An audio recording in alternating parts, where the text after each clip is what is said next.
Opiskelijoilta saamme palautteen perusteella oppisopimuskoulutus on koettu erinomaiseksi keinoksi kehittää osaamista ja kouluttautua kokonaan uusiin työtehtäviin.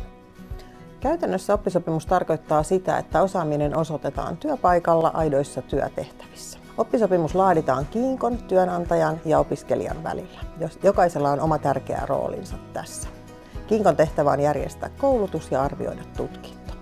Oppisopimus on työnantajalle maksutonta, mutta edellyttää työnantajan sitoutumista tutkinnon ohjaamiseen. Oppisopimuksella sovitaan tutkinnon suorittamisesta.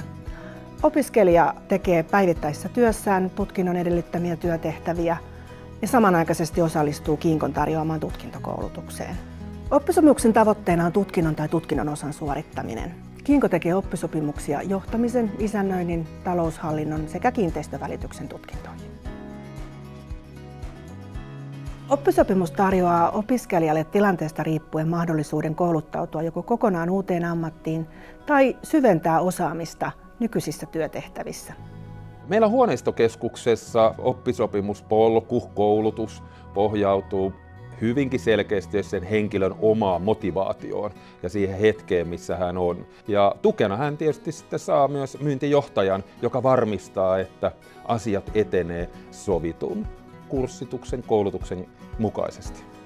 Vaikka isännöintialalla työtehtävät ovat lähtökohtaisesti samanlaisia, kullakin alan toimijalla on oma tapansa tehdä asioita. Työssäohjaus ja opiskelijan perehdyttäminen työnantajan järjestelmiin ja toimintatapoihin mahdollistaa opiskelijan oppimisen aidoissa työtehtävissä ja antaa hyvät valmiudet itsenäiseen työskentelyyn. Näillä toimilla pyrimme siihen, että oppisopimusopiskelijat voisivat jatkaa meillä työntekijöinä oppisopimuskoulutuksen päätyttyä. Ohjaus on oppisopimuksen lähtökohta ja ydin.